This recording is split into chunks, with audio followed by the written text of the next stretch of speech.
کیوں ہو چکی ہے؟ امت مسلمہ مظلوم کیوں ہو چکی ہے؟ زبانیں گم کیوں ہو چکی ہے؟ غلامیت کی زندگی ہم کیوں بسر کرنے لگے؟ وجہ کیا ہے؟ ہم نے جہاد کا نام چھوڑ دیا، جذبہ جہاد چھوڑ دیا، شوق شہادت ختم ہو گیا۔ اصحاب محمد کی زندگی کے پڑھنے، اصحاب محمد کی زندگی ہمیں کیا صلاح دیتی ہے؟ ہم نے وہ مطالعہ کرنا چھوڑ دیا۔ اصحاب محمد ہو یا اللہ کا پیغمبر ہو تو آشنا ہے، اگر پیغمبر دنیا میں نہ آنا ہوتا تو اس کائنات کو وجود نہ دیا جاتا۔ حضور میں دنیا میں آنا تھا، اس کائنات کو وجود ملا ہے۔ حضرت ابراہیم علیہ السلام سب سے پہلا نبی، سب سے پہلا جنتی، جنت میں پہنچ کر آسمان کے دروازے پہ دیکھتا ہے، جنت کے دروازے پہ دیکھتا ہے میرا نام، میرے محبوب کا نام درج ہے۔ اور جب جنت سے نکالے جاتے ہیں، زمین پہ آتے ہیں، پھر میرے محبوب کا نام لے کر اللہ سے مانگ رہے ہیں۔ اس آخری امت کا نبی کا نام لے کر اللہ سے مانگ رہے ہیں۔ اللہ تجھے اس محبوب کا واسطہ جس کا نام تو اپنے نام کے ساتھ رکھتا ہے، اللہ تجھے تیرے اس محبوب کا واسطہ جس کو یہ آخری امت عطا کرے گا، اللہ تجھے تیرے اس محبوب کا واسطہ جو آخری نبی بن کر آئے گا، امام الانبیاء بن کر آئے گا، خاتم النبیین بن کر آئے گا، کائنات وجود میں آئی ہے تو میرے محبوب کے یہ وجود میں آئی ہے۔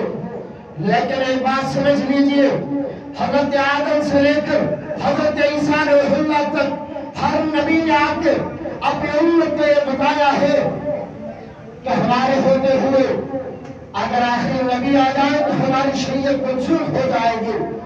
ہر نبی نے میری پیغمبر کی نبوت کا تذکرہ کیا، ہر نبی نے اس امت کا تذکرہ کیا، ہر نبی نے اپنی امت کو میرے پیغمبر کی تعریف کر کے بتایا۔ اس کے باوجود کیا وجہ ہے؟ میرا پیغمبر طائف پر سفر کرتا ہے، سر کے بالوں سے لے کر ناخن تک، پاؤں کے ناخن تک لہو ہے، زخمی ہو جاتا ہے، عہد کے میدان میں جاتے ہیں۔ اس پیغمبر کا مقام مرتبہ دیکھیے، لیکن عہد کا مقام ہے میرے پیغمبر کے دندان مبارک شہید ہو رہے ہیں۔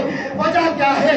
میرے پیغمبر پر تیر مارے جاتے ہیں، حضرت طلحہ سامنے آتے ہیں، ہاتھ آگے کر دیتے ہیں، تیر آتے ہیں، ہاتھ چھلنی ہو جاتے ہیں، حضرت طلحہ اپنی کمر اپنے تیروں کے آگے کر دیتا ہے، پیغمبر کا دفاع کرتا ہے۔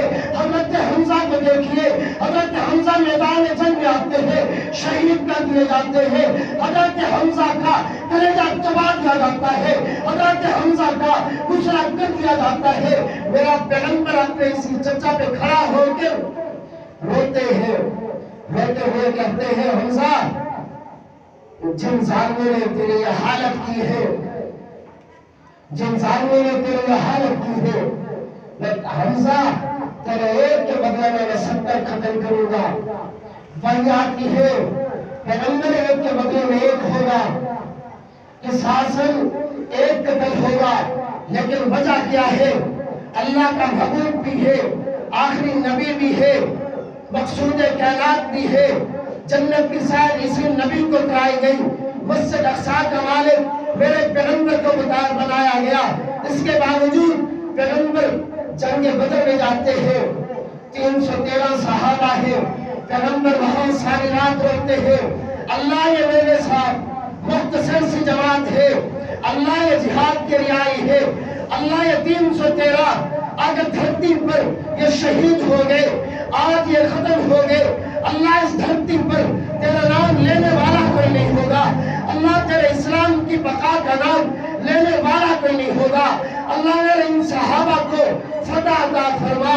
آگے جنگ احد آتی ہے، 70 صحابہ شہید ہو جاتے ہیں۔ آگے دیکھیے جنگ خندق آتی ہے، یرموک آتی ہے، وہ جذبہ جہاد تھا، شوق شہادت تھا۔ آج جب اس امت سے جذبہ جہاد ختم ہوا ہے، شوق شہادت ختم ہوئی ہے، تو ہم آج غلامیت کی زندگی بسر کر رہے ہیں، اپنے حکمرانوں سے بھیک مانگ رہے ہیں۔ وجہ کیا ہے؟ ہم نے اپنے آپ کے اندر جذبہ جہاد پیدا نہیں کیا، شوق شہادت پیدا نہیں کیا۔ جب جذبہ جہاد اس امت میں تھا، شوق شہادت اس امت میں تھا، ہم جہاد کرتے تھے، ہم ان حکمرانوں کے گربان پکڑ لیتے تھے، اگر وہ ہماری بات پہ دین اسلام پہ عمل نہ کرتے، اشاعت اسلام میں رکاوٹ بنتے، تو ہمارا پھر یہ حق بنتا تھا ہم حکمرانی کی کرسی پر خود آ جاتے تھے، خود فیصلے کرتے تھے۔ آج ہم نے اپنے فیصلے غیروں کو کیوں دیے؟ سب سے پہلے ہمارے اندر سے جہاد نکالا گیا، مختصر سے ہمیں معاشرہ دے دیا گیا، صرف نماز پڑھو، اپنی عبادات تک محدود رہو، اپنی مسجدوں تک رہو، صرف ہمیں محدود کر دیا گیا کچھ دین کے شعبے دے کر، لیکن دین کے شعبہ بہت زیادہ ہے۔ تو اللہ رب العزت سے دعا ہے، اللہ رب العزت ہم سب کو شہادت کا جذبہ عطا فرمائے، شہادت کا شوق عطا فرمائے۔ جو کچھ کہا سنا اللہ رب العزت اس پر عمل کرنے کی توفیق عطا فرمائے۔ وآخر دعوانا الحمدللہ۔